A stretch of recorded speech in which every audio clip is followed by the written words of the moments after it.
Yeah, it's John G. Sutton here, Tales from the Jails.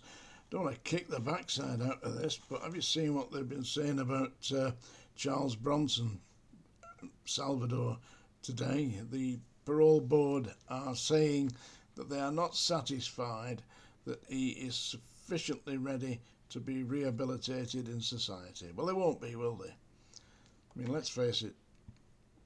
If today he is still in the segregation unit, was at HMP Woodhall, he's still in the secluded unit, how is he going to be rehabilitated there? You got to say to this guy, he's not really being given a chance. And I felt very sad when I saw that he'd been ringing up his mate Dave Courtney and singing a version of "Please Release Me, Let Me Go." Well, they're not going. They don't want to release you, Charlie, mate. I know. Listen, I know what's happened here. You've taken the piss out of the prison system. You've smashed it up. You've been on the roof. You've taken governors hostage. You've captured teachers. You've assaulted staff. You sell them. You told the parole board that you love a rumble. I mean, come on, Charlie. You're 70 years old now. Get out of there. The right way to do it is to get yourself into what would amount to a Category C prison where you're slowly rehabilitated into society and then you go out. But I mean, how long is this going to be? How old are you going to be?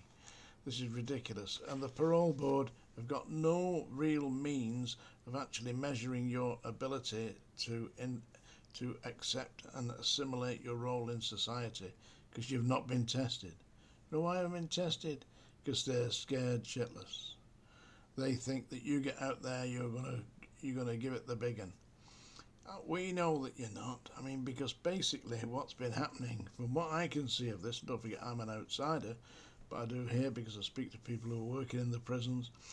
They're telling me that what you've been doing here is you've not been accepting the regulations and the rules of the Home Office and the prison system, and that basically they're out to teach you a lesson and to get a form of revenge. That's what this is. It's pure vindictiveness on behalf of the government, the Home Office, the Ministry of Justice, Dominic Raab and all that lot. What's his name? Charlie Taylor, and of course we've got the Home Secretary. I mean, they just don't want to take any chance. They put you in society and you suddenly kick off. It's going to reflect badly on them. So you're a bit of a prisoner of your own notoriety. That's the way I see it, Charlie. That's the way everybody sees it here. And people are on your side. They believe that you should be given a chance. 48 years behind bars for doing little more than be an absolute enigma. But it's an enigma in chains. And there you are. That's what's been happening. And that's the way it's going to be, I'm afraid. Whatever you do now, don't kick off. Yeah? It isn't going to help. You've got to make a petition. I mean, I've got a petition out. Listen, everybody, there's a petition. I'll put a link down there. Free Charlie Bronson, Salvador. Yeah, because not being held in my name, 48 years in prison for nothing. Nothing other than telling the prison service to go and poke it up its backside, That's basically what Charlie's done. And I believe that's not bad. I mean, don't forget, I've been in there, worked in these units, and I'm telling you, so there's some bastards in there that make your life hell. I'd kick off too. But unfortunately, that's what's happened here. And telling the parole board that you like a big rumble, it's perhaps not the wisest thing. And playing a trick with somebody who says that you're his son, and we all knew he wasn't. Well, it was blatantly bloody obvious. He's got no moustache for a start. No, seriously. People knew that. And that silly programme that you did, where it just brought discredit upon you, mate. I'm just talking here to Charlie Bronson. And I'd like to see you out because I think you're an intelligent, artistic man who's going to have some fun when you get out. Yeah. And they said, the parole board said, you're doing this your way. Why not? The only problem is that you're banged up in there, and if you don't do it their way, then what happens is they take revenge on you, and that's what they've done here. This is absolutely nothing but revenge. I'd encourage everybody who watches this, sign the petition. Let's see if we can get the Home Secretary to intervene and have a proper look at this without people who are obviously A, biased, and B, scared shitless. If they're the parole board that allow this man out, he's going to tear the place up. Charlie Bronson ain't going to do that. It don't make any sense. He go and paint things, be an artist, write a couple of more books perhaps, sit down with his friends and have a beer, have a couple of Guinnesses, kick about on the beach, climb a mountain. Climb every mountain, Charlie, you will do one day, but it ain't yet, unfortunately. Anyway, as I said, I've started a petition, Free Charlie Bronson, stroke Salvador, and it's down there. There's a link down there. I think we've only got 45 signatures so far, but come on, let's get it going. And I'm now discovered this thing here that produces me a little bit of music, so I'm afraid you're going to get tortured with a song now. Hey, the song ding has started going quiet. Oh, there we are. Yeah, so I know you're all terrified now. Paula's jumped in the Clyde. She's doing 3 lengths, backwards and forwards across the River Clyde. Oh, the River Clyde, the wonderful Clyde, the name of it thrills me and fills me with pride. There you go, that was for you, Paula. Catherine, I hope Catherine's proofreading my next book to make sure it runs okay, because you don't know when you're writing it, you know. It just comes to you, well, the way it does with me, because I use my memory and I don't have notes. I just sit down and go for it. So I hope you're enjoying that, Catherine. Bob the Bob and all the rest of you. And Larry with his Billy Goat gruff. That's the last warning, folks. That's the song dinger. And if you're still around, well, I think you've asked for it. What do you think? Whiskey and you. There's a bottle on the dresser by your ring, and it's empty,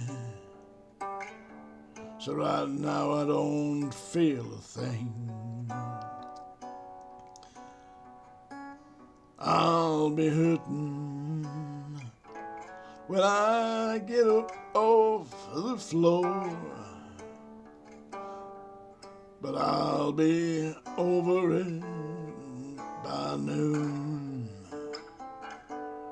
Oh, that's the difference between whiskey and you. Come tomorrow, I can walk any store. It ain't a problem. You know they'll always sell me more. But your forgiveness, well, that's something I can't buy. There ain't a single thing that I can do. Oh, that's the difference between whiskey and you. One's the devil, one keeps driving me insane, and I wonder, yes I wonder, if they ain't both the same. But one's a liar, helps me hide from my pain, and one's the long gone bitter truth. That's the difference between whiskey and you. I've got a problem, but it ain't like what you think.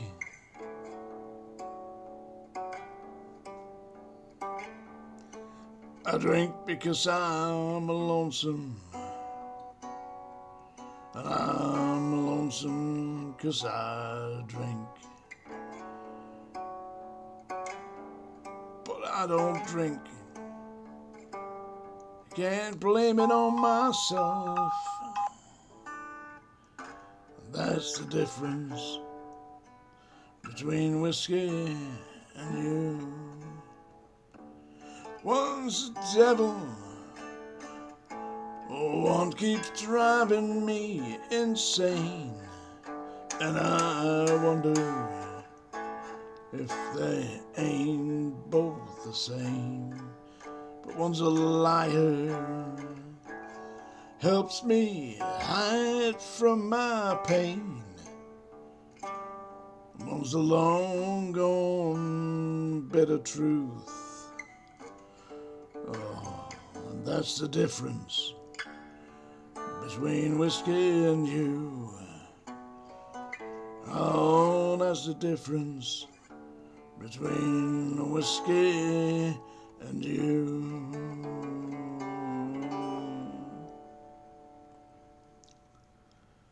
There you go. Whiskey and you. Castrated.